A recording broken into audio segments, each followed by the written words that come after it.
Hey folks, welcome back to another condensed episode of Goetia. We're going to discover a new power here. We're taking this blank book that had some pages removed up out of the kitchen where I had left it. And if you remember, the power of vision, when we bring an object near the location where it was last used by a human, will reveal something. And you can see that sepia tone just took effect when we possessed this object. We're going to bring it into this outside room. There's not actually anything here that it's going to trigger, but as soon as we take it outside, you'll notice very quickly a small crack right there highlighted in white, and I almost missed it. Come back and check it out. And in there, we find a note. I caught her going through your room. I told you what she wanted to do, and why you must not follow her under any condition. Please, trust me. As soon as you find this note, hide it as best you can. Or even better, destroy it, and come meet me at the wood's edge. I'll be waiting for you there with Sally and Robert. Everything will be all right. You have my word. Alexander. So we can surmise that that is to his younger brother. I forget the name of the younger brother. It's not Gabriel, because Gabriel's the oldest brother. And we return to Oak Marsh, because I still hadn't figured out really what to do with that Ouija board, and I recalled that we needed to come up with the name of the spirit who was possessing the Ouija board, and it seemed that this book was the only thing that referred to the Ouija board. And so I started reading it over again, and I realized that Professor Abraham Blackwood was the person who came to do this in the first place, to communicate with the spirit that was there, so his was the name that I decided I would try on the Ouija board. If we spell out the name using the little puck that allows you to, that you can move around, then maybe the spirit would answer.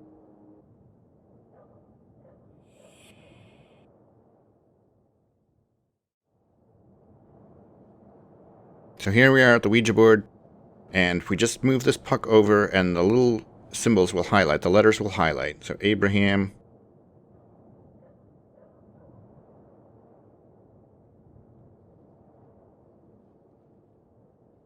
positioning is a little bit finicky.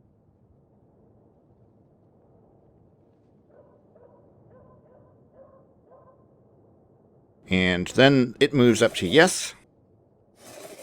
And we come back out of this, and a spirit appears that we can follow. We also got a journal entry there, but we don't have time to read it right now because we need to follow the little spirit. So he goes downstairs and then actually goes further, that we didn't know there was a location down there. And it's a room full of stuff and a scale. And this is where the spirit has led us, but he's not here now. And so we investigate each of these items, because we want to know what they are. It seems this candle was never used. An aluminum cup. It's rather light. An ink pad. I see Samson's written in reverse. A goose feather. I have a little trouble reaching the book. Woodworking. A carpentry manual. So it seems like this was probably Samson's stuff. We can possess all of these items. A worn-out and well-chewed lead pencil. Not a good thing to chew on, by the way.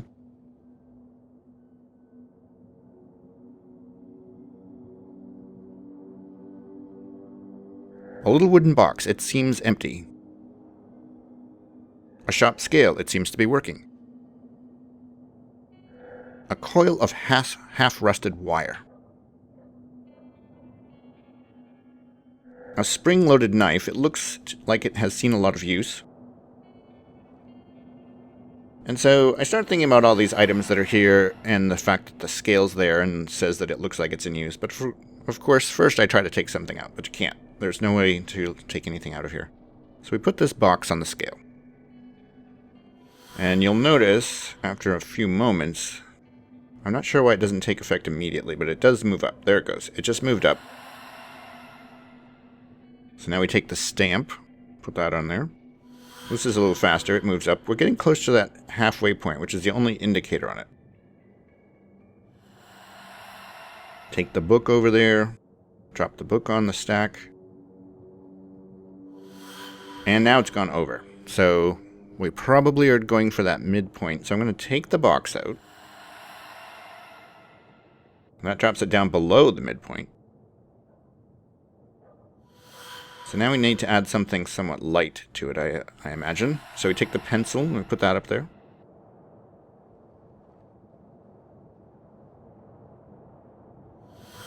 And that gets us really close to the halfway point. So we take that feather and pop the feather on there. I think we got somewhat lucky here in the order.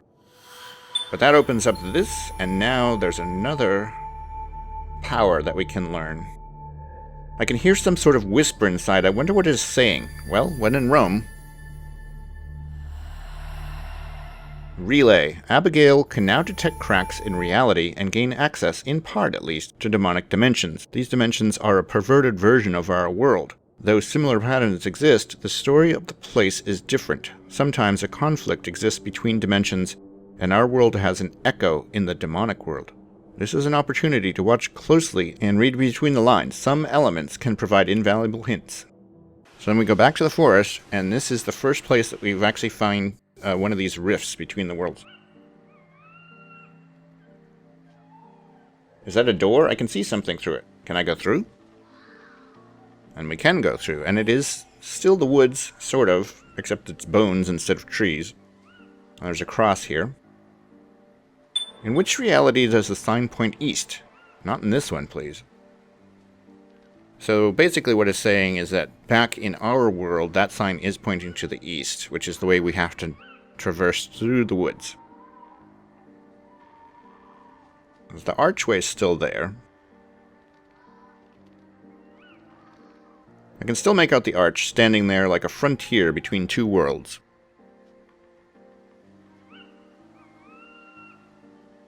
And we can't go any further in. And she doesn't want to. I don't want to stay here. And now, we can continue into the woods deeper than we've been able to go before. And there's a bundle of wood here. I remember now, this pile has been rotting here for years.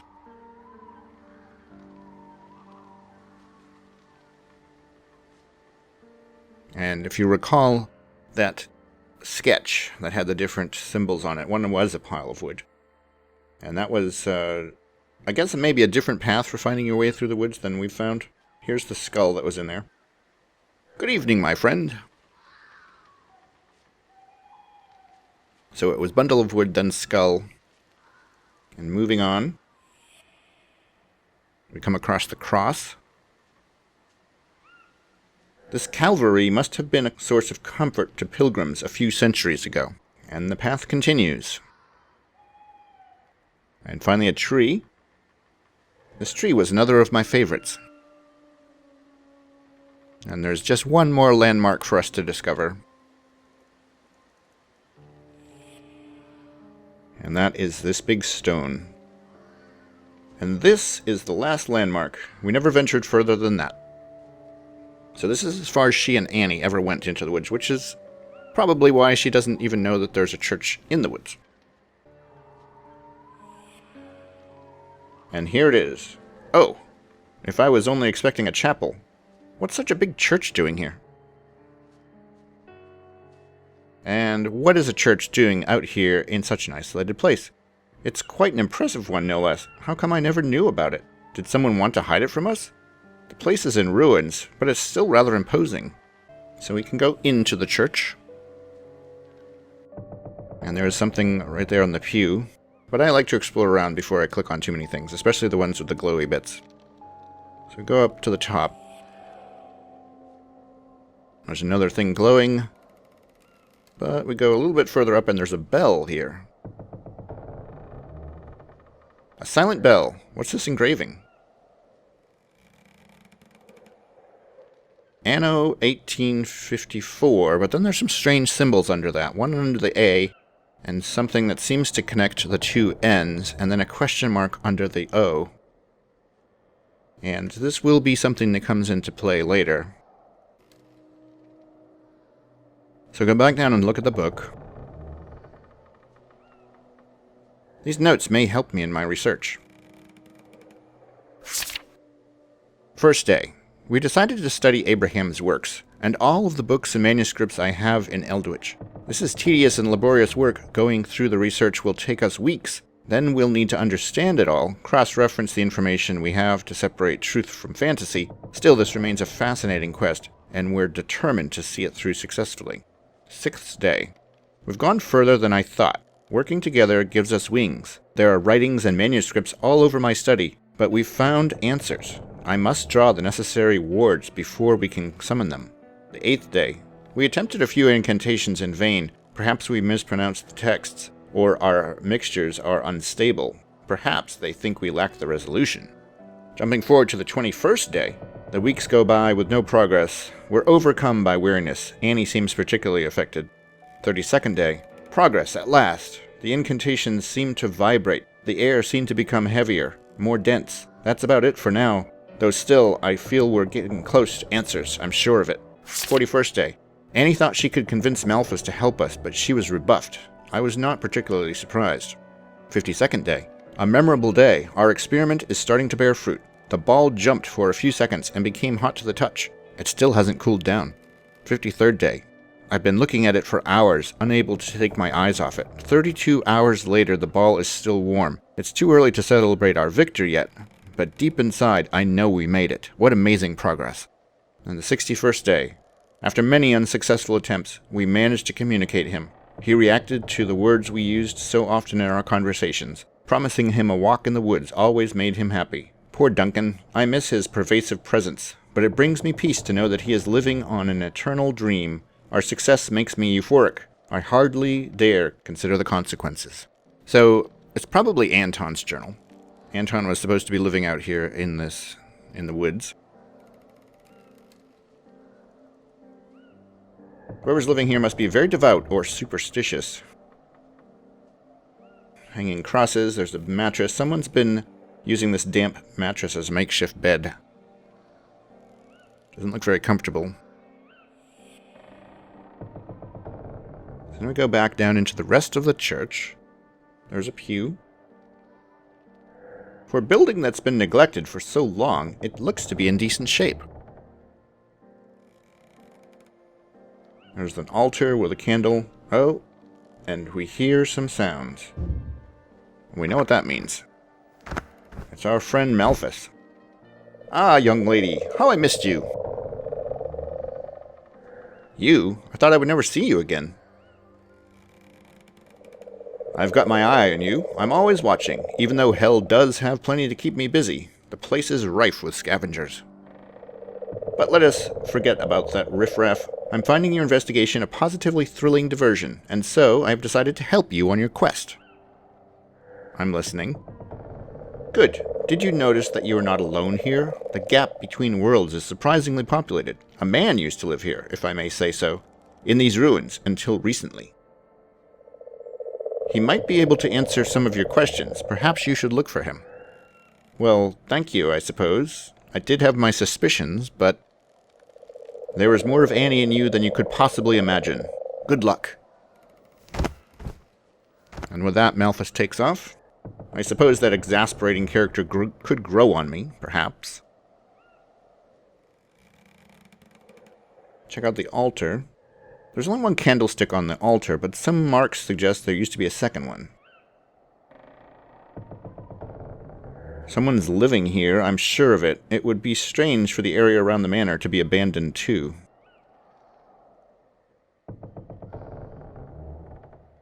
And we have the glowing sign there, but we're going to go back a little further and look at this first. The statues and valuables must have been stolen. I believe Anton is at it again. I am dismayed that anyone would attempt to bring forth such darkness, especially given what we know of Blackwood Manor. He'll give that infernal family a run for their money if his vile efforts are successful. It is unthinkable that his goal could be ensorcelment of that serpentine lord of the nether itself. To my mind, he will become the very thing he hopes to control. To what end does he endeavor? Is it to empower himself with fiendish forces beyond the comprehension of man? Or to secure his place as a godhead? I can only imagine what is to come if he acquires many followers. I rue the day when I learned of his infernal activities, as I may yet to see the worst of it, I fear. If you receive this letter in time, do your best to avoid Anton. It is not enough that we must suffer the deviltry of Blackwood, that now one of our own has taken up such diabolical pursuits. 'Tis a sulphurous prospect, to be sure.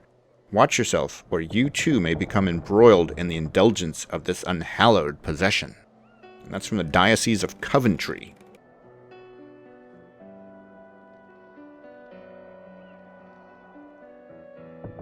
And there's nothing else to look at other than this plaque on the wall. Here lies William Jeremiah Cecil Whitegate, 1528 to 1565. May his soul rest forever in this place, keeping the infernal fires from reaching impure souls. Someone was buried here who is related to this church in some way, with the goal of, I guess, keeping the demons at bay. And we got a new journal entry for that.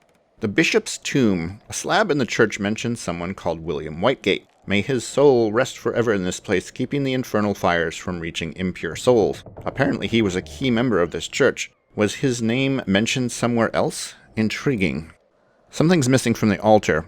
There's only one candlestick, but a circular mark seems to indicate that there was a similar object on the other end of the altar. If there's a reason why it's missing, I should find out why. So we go further in. And there's some more glowy stuff here, but other objects that we can interact with as well. The bookshelf. They're mostly religious books. Some of them have annotations. And by annotations, she means they have symbols on their spines. And we'll find that these come into play a bit later. And they can be moved. And if you click on two of them when they're in the raised position, they will swap. But since we don't know what the order is yet, I swapped them back.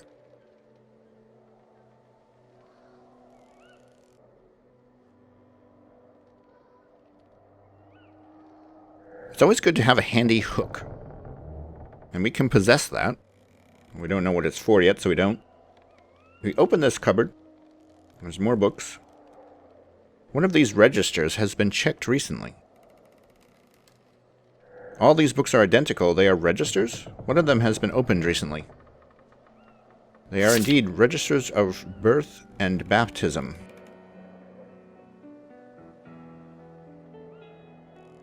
And there are a lot of names on here. There are a couple that we potentially recognize because there are some Hodgkins in here. But Anton Patrick William Elrian is the one name that we really need to know, and that's on number 224 on the second page. At this moment, we don't know that we're looking for that. So we go and look at the book that's on the table with the glowy bits. Numerous notes. This can hardly be considered a language. It seems more like a form of heraldry, as it uses a different set of rules and a separate print for each individual. There is no trace of what or who defined this matrix. In many cultures and mythological writings, discovering the full name of a person bestows incredible power. In a sense, the sigils seem to perfectly illustrate these beliefs, and also enable one to test them. Proving this theory would be fascinating. Sigils have been known for many generations. These, however, are not among the ones used to summon the 72 demons of the Goetia, although they are quite similar. I would venture that they are linked not to demons, but rather to human beings who lived on this earth. My obsession with this research is such that I do not sleep much these days, as if I were on the verge of lifting a significant part of the veil of our consciousness. The history of these people might help me in my research. The registers stored in Coventry's cathedral will likely provide the details on their respective lives. And then we have a couple of the sigils there. We've got Anna Mary Welkin, and we can see that it's marking the positions of that. And then Henry Daniel Blackwood.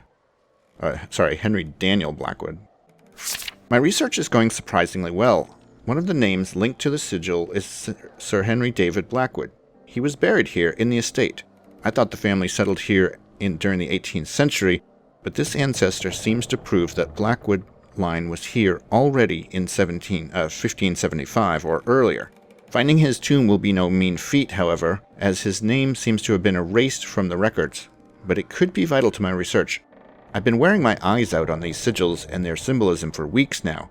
They are so deep in my mind that they bind me to my desk night and day. I almost feel I can draw them myself, now that I know all their inherent rules. Truth be told, their syntax is quite simple. One just needs to draw them as coordinates. Each element corresponds to the radius of a circle, a line for each initial letter of the first name, another for the initial letter of the name, and another for the sign of the zodiac. But all this is not sufficient to define a being. What about homonyms? Logic dictates that Henry Anthony Garver and Harriet Alice Green should share the same sigil, but it's impossible. I still cannot master the last stroke, and this makes me feverish. So here is the layout of how this works. So we've got forename 1 going up, forename 2 going to the right, forename 3 going to the left, and surname going down, and then you have first deacon, second deacon, and third deacon, depending on what their birth date was and how that fell on the zodiac chart. This research, probably carried out by Anton, seems to complete Father's work, and Annie's too.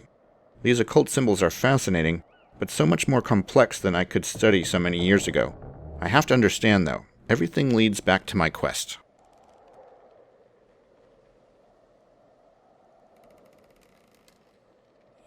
And so we continue on, and we find yet another building. Water from the lake has flooded the tower and its lower floors. Should I pretend to hold my breath?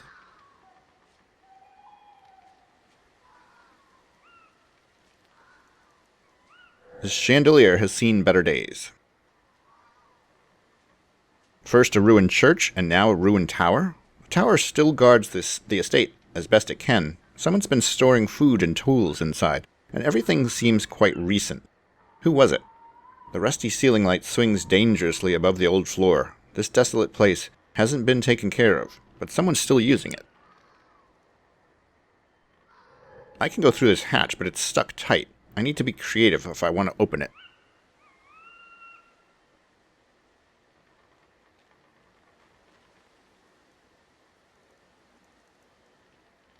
This cloth is filthy and covered in grease, but it might be useful, and we can possess that. These food supplies have seen some use, so we keep going up to see what else is in this tower. There's the chain that holds the chandelier. There's a glowy thing. This ring is still riveted to the wall. This lantern seems even older than the tower. The best friend of anyone lost in the woods, I suppose. Some gunpowder and ammunition. A journal containing genealogical research. There's a dog-eared page. I couldn't discern anything about his ancestors. All I could find is that William Whitegate was the son of a Scottish mother and a British father. He was born on 11th August 1528, shortly before the events that would drastically change Henry VIII's England. This tomb in the nave of the church suggests that he sponsored it. He contributed significantly to its rebuilding at the end of his life. This leads me to believe that he was either sympathetic to the faith, in that case which one, or to art. In either case, I should focus my research on the local aristocracy. Maybe I'll be able to find important information by cross-referencing family trees. I'll resume my research some 2 weeks from now. Other studies need all my attention. I'm leaving for Edinburgh tomorrow to meet with my mentor and friend, Bishop Philip Lester. He claims to have documents that he's reluctant to destroy, and he wants to show them to me before making a decision. If they are what I think they are, I have no time to waste.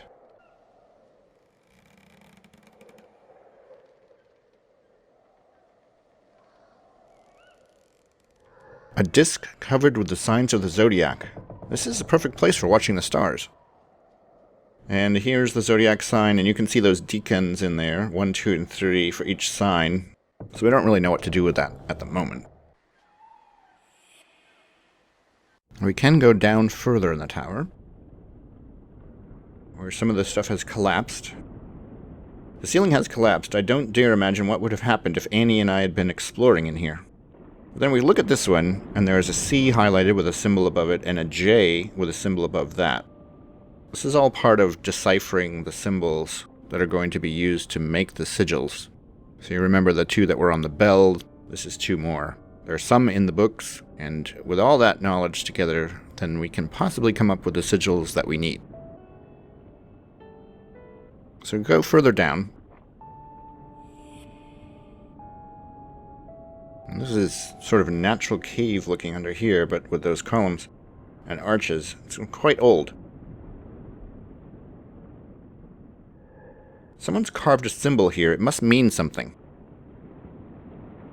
The tower is now sinking into the lake, just like the old stories that Mother used to read me. I'm intrigued by the symbol drawn in chalk, and it seems familiar. Perhaps I came across it somewhere else in the forest?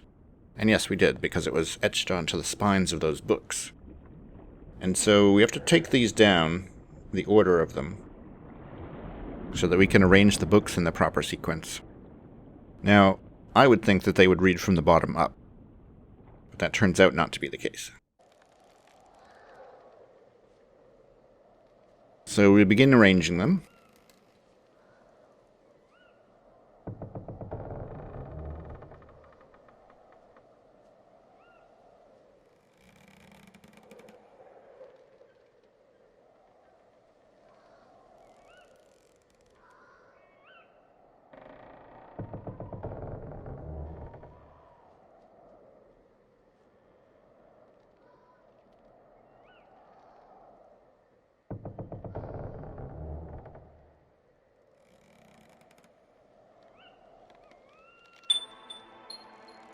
And that released a spirit, which we have to follow quickly.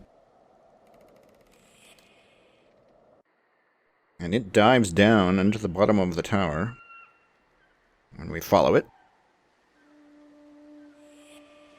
And it keeps moving downward.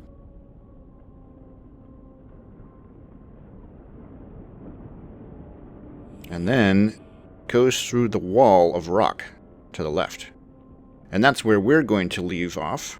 Thanks so much for watching. If you like this, please click the like button, share it with your friends, and subscribe.